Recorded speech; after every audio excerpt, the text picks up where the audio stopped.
will be retiring in 89 days. So can you share with us your plans po after you retire? Very simple. I want to go full-time husband to my wife and full-time father to my children. At hindi na ako, I will shy away. You will never hear from me again. Hindi na rin ako pupunta sa kampo. Doon na ako sa bahay namin. 56-year-old. The life expectancy of Filipinos is 75-year-old. So if I'm 55 now, I still have 20 years or less than 19 years to go. Which means I have only 8 summers, I have only 19 summers to go. Hindi ko alam kung mga change yung mga bata. But in the life expectancy, you can check that on Google. That 75 of the average. We go. So, binibilang ko lahat yan. So I have still 90 summers with my children. I will spend them.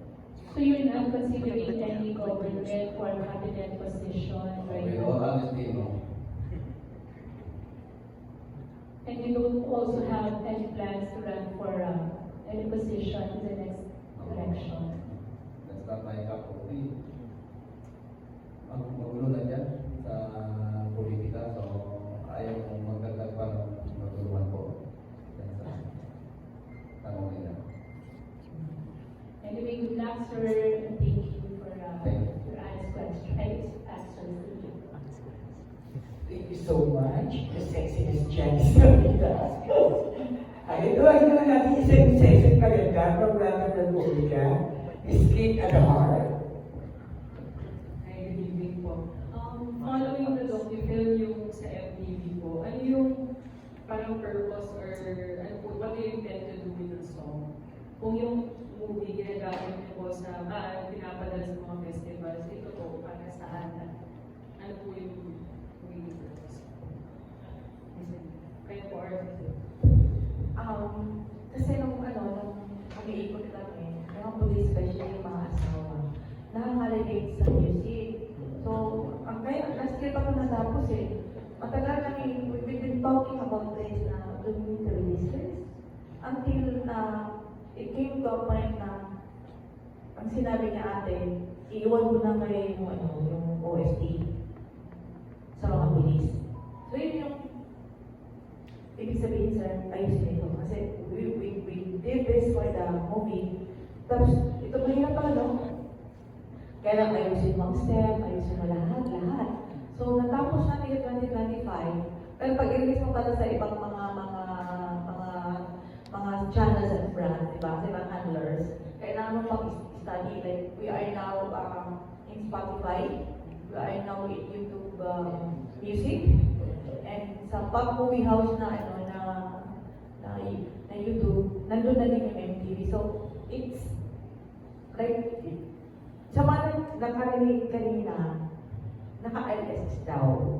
Parang yung, especially yung mga families ng police na dumaan sa mga challenges and crisis, nakaka-relate sila. So, ang reflection ko kanina was, yun na nagiyapa po si Sir kanina, Sir, ito ba yung iiwan mo? Kasi nakaka-relate sila, especially yung mga pulis na biglang nakasuhan, biglang iniwan. So, yun dun siguro yung journey ni Sir na, yung sinabi niya sa akin January yun na, ate, iwan na natin yung team song. Kasi 6 months na ako. So, inayos namin and finally, after the Holy Week, Sir, kami nag-usap kami, Sir, okay na ba? Okay ka ba nito? Sabi na, yun na lang, iwan natin sa mga pulis at sa mga pamilya ng pulis. Baka magustuhan nila yung kanta. So, ito yung nangyari. So, we did not discuss about revenue, we did not discuss about anything. Ang point lang is, paano naman maiwan niya yung music na naging makabuluhan sa journey niya as member of the Philippine National Police. Thank you po. And first, sir, kanina po pinapakinggan ko ba you seem to feel very strongly about misconceptions and assumptions ng mga police. Kung ngayon po mag-retire na kayo, meron po ba kayong gustong linawin tungkol sa mga posibleng misconceptions sa imahe ng kapulisan? At kung meron din po kayong hiling para sa mga maiiwan The word is misconception. That word mis, ibig sabihin, mali yung concept. Lahat ng misconception, magkakaroon ng linaw yan in the end. You just have to cure. Like for instance, I will take the example ng Atimonan case. Atimonan case, ang daming nag-drop out, ang daming nagsabing it was murder, many violations in the checkpoint. Pero lahat ng mga nagsabi dyan, and this goes to everyone, mga policemen listening now, lahat ng mga nagsasabi about misconceptions, yan yung mga wala doon sa lugar, sa place of incident. We cannot even say crime scene because there's no crime yet. So we call place of incident. Lahat ang nagsabi doon, even Secretary de Lima, Congressman de Lima, wala siya doon. Yung mga ibang reporters, Renal Tagong District, Police Force at that time, wala rin sila doon. So, after the incident, people tend to become an expert after the incident, which means dapat ganito ginawa nila, puro dapat. Kasi they are expert already. They were not there. And everybody becomes, but they have 20/20 vision. Nakikita na nila lahat yung mga it's a human rights violations and all that. In a firefight, ang policeman, hindi niya may maalala yung human rights violations. When firefights started, ano ang nasa isip ng policeman? Self-preservation po. Magtago, pumutok, magtago, pumutok. That incident, to be more specific, madaling araw, nandiyan na yung mga polis. Ano yun eh, katatapos ng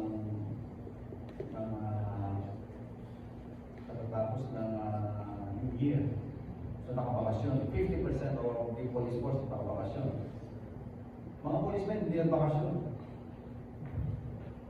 Naghabol ng mga criminals. Kasi those who were dubbed as gun for hire and we had to neutralize them. Kasi papasok na yung election period. Kailangan mahuli talaga sila. Kaya lang, noong nangyari nun, lahat ng mga nagsasalita nun, mga tulong, mga policemen, mga gising. There was an encounter nung nagising yung mga tulong na those have 20/20 vision. Sabi na, mali yung ginawa ng mga police. Yan yun, ganun na nangyari. So, we don't be discouraged with those kind of misconception kasi yan talaga eh. You have to endure. Kaya because of those misconceptions, natalo kami sa public perception. Kasi nga, makita mo dyan kapal, manatagila ko dyan, inuha niya yung bito, dami-dami, weteng naman. But I have to tell you that none of those statements, mga nagsalita, nakakuha ng microphone ng salita over the public, hindi nila identify sa witness stand sa court. Not counted lahat yun. That's why we're encouraging them. Lahat ng sinabi niyo dyan, sabihin niyo ngayon dito sa witness stand. Kasi dito sa witness stand, counted ang mga sasabihin niyo. Kasi but you have to take your oath. Kasi kapag sinumali ka dyan, you'll be charged of perjury. None of them. Salita ng salita sa labas, pero hindi niya kaya sabihin sa witness stand. Wala. And then, these prosecutors at that time, I do not know kung ano yung mga pumasok sa mga isip nila. They were made to believe yung mga complainants na gano'n na ang mangyari.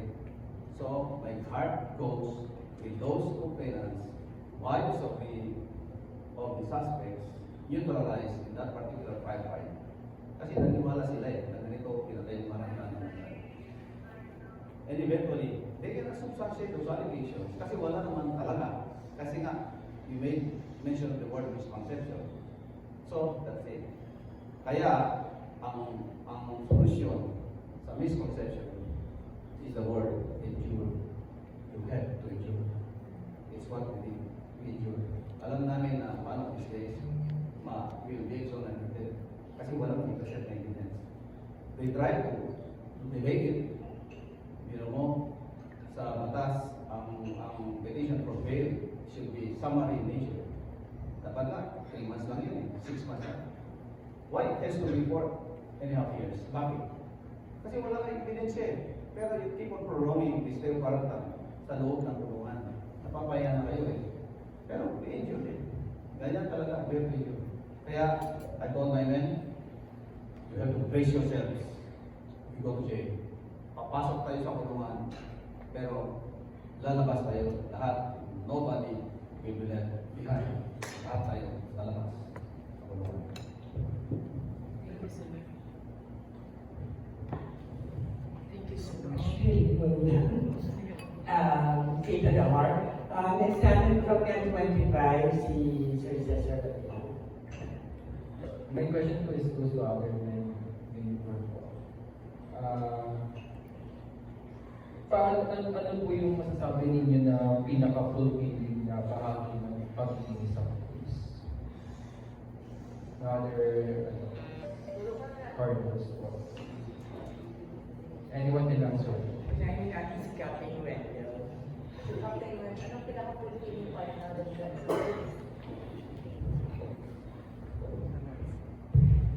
Good evening po sa ating lahat. Siguro po yung pinaka-fulfilling po para sa akin bilang isang police officer po is yung mga pag-service sa tao. Kasi kahit po na nakikinig po ako sa probinsya, walang-wala din po ako may tatay. Then ang isa po sa mga tumutulong sa akin is yung mga kamag-anak po namin ng police. So in return po, bilang masasalamat na rin. Pinangako po sa sarili ko na walang araw magiging police nila para magawa ko po yung nagawa ng mga pizza para tumulong sa iba. That's all. Thank you. Si Cardinal Mayakas. Pinaka-fulfilling daw.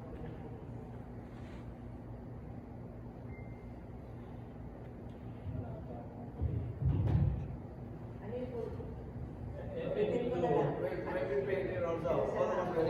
Sabi ninyo na ano daw yung pinaka-fulfilling part na bilang isang police officer mo? Tama po ba ako? Ano? yes po, yes po. The most fulfilling. Parang I'm yet to experience it. I'm yet to have the most fulfilling one. I cannot consider yet the past experiences for almost 30 years. Tayo.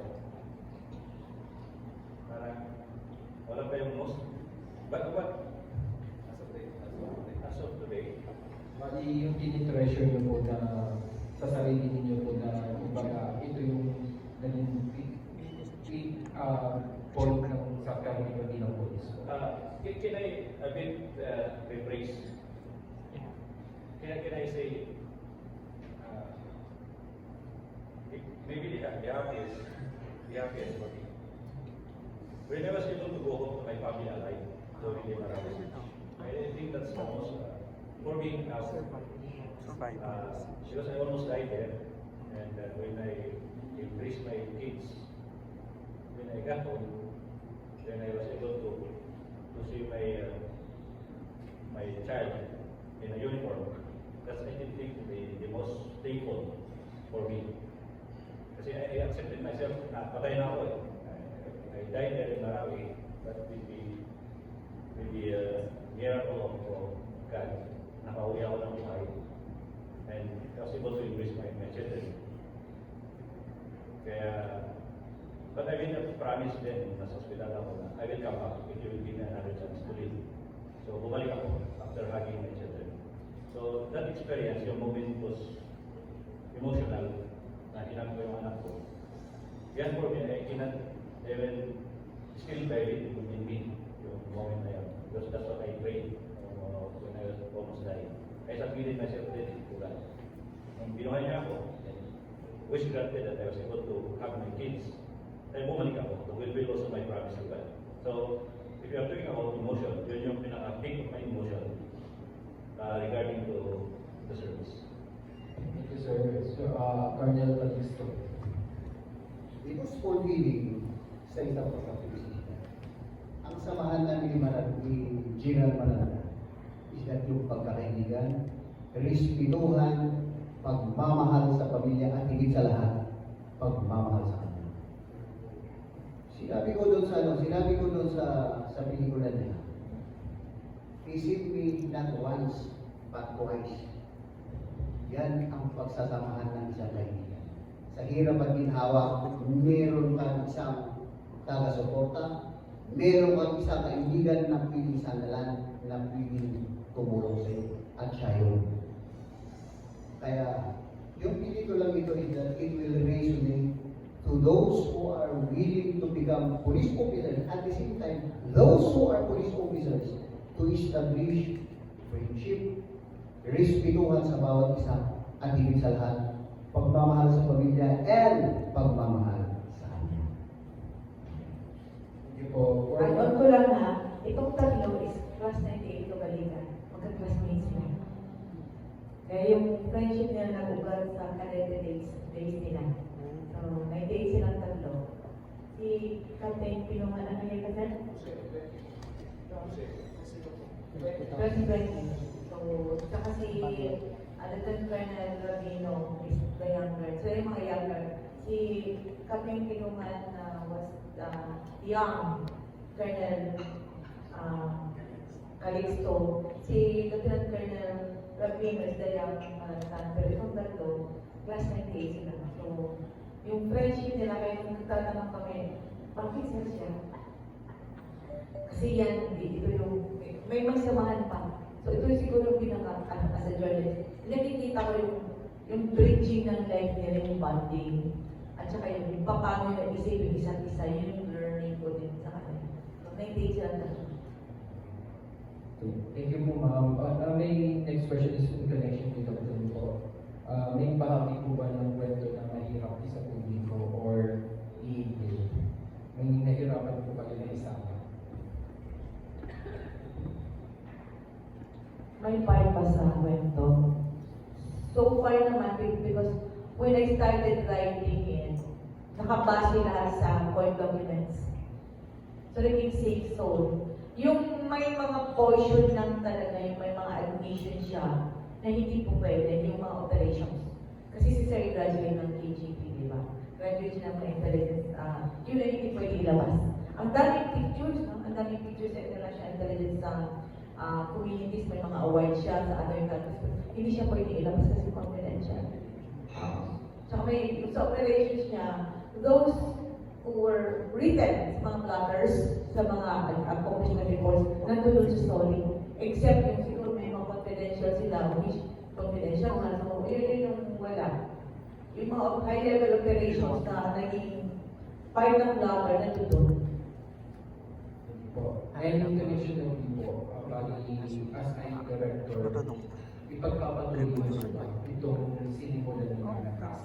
Kasi di ba po, kumbaga simulan nyo na, ano yung plan nyo po ay, kumbaga, pagpapatuloy nyo po ba pagiging director and you do other types of genres na Philippine native po? Second ko na to.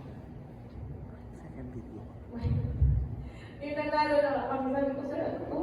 Kasi, di ba, may pressure na, di ba?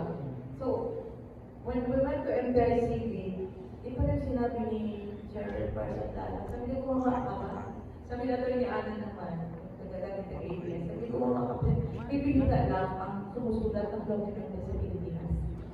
Pero, speaking of economy, you don't earn sa document, di ba?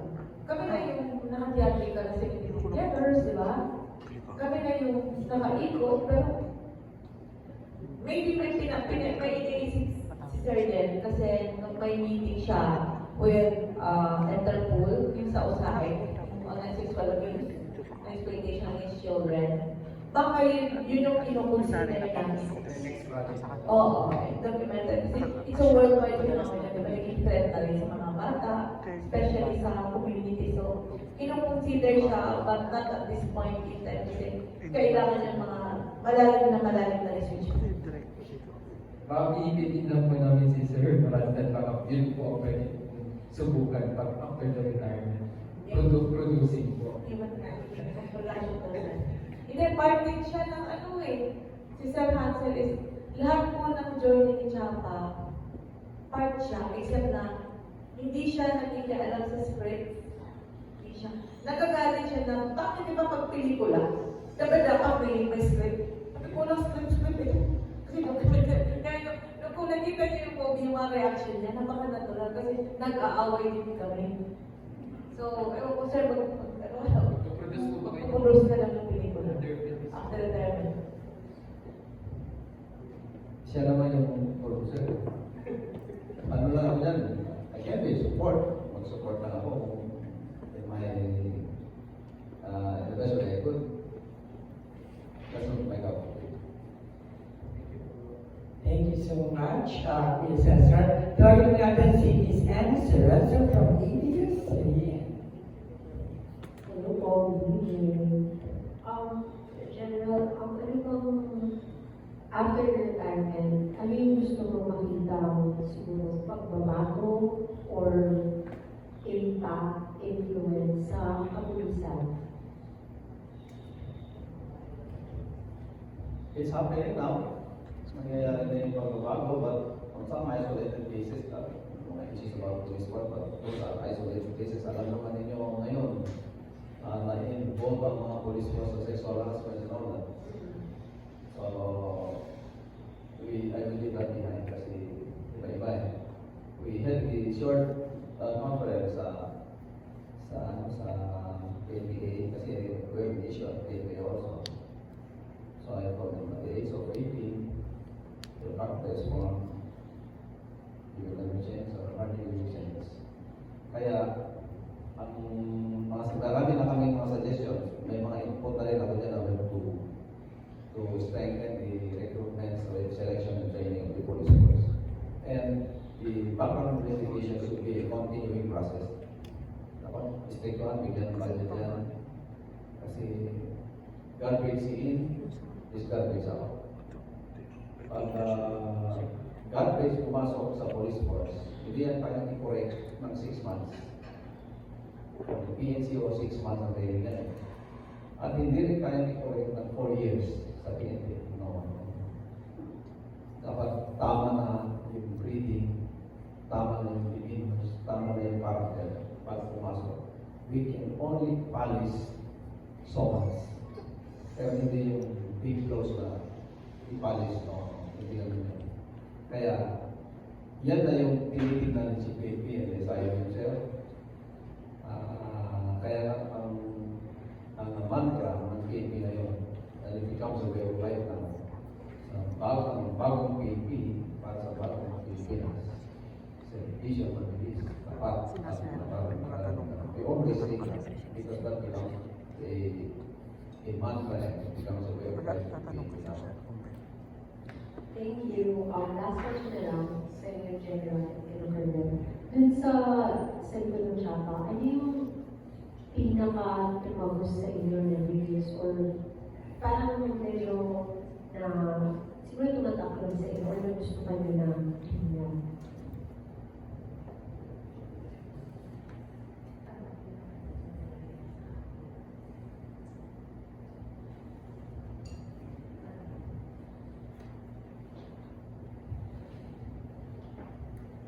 Yung chorus, I will read it in proper. Sa likod ng Chapa ay may bigat na di mo nakita. Ang digmaan sa isip ay mas mabigat sa bala. Ginawang tama as far as we're concerned. Pero kami ang magbayad sa mundong batukod. Sino ang tunay na minsan. Doon sa hindi mo nakita, bigyan ko kayo ng mga example. Kapag itinulong mo ang isang tao, lalo na yung policeman, may breadwinner at may father at that, hindi lang naman siya ang itinulong mo. Itinulong mo yung pamilya niya. Lalo na kung hindi naman totoo yung mga accusations mo. Nila. And these are irreparable damage that it can never be corrected, which means it is forever PS into the human soul. Hanggang mamatay yan, maaalala. Kasi it's forever S into the epidermis, Kapunan yan sa epidermis. Kaya, lagi kong sinasabi sa mga commanders, per experience, huwag kayong mabubutos ng isang bagay na kayo mismo hindi nyo kaya gawin. Kasi when shit happens, baka hindi nyo kaya i-depensa ang mga tao. Ang worst, baka kayo pa ang umatras at hindi nyo kaya i-depensa sila. And if that is the case, gaya ng sinabi ko kanina, you are not only doing injustice to your men, but you are coming up with irreparable damage to their families. One, isugal ng mga buhay ng mga tao. Thank you po. Thank you, Miss Anna. Next natin si Nas.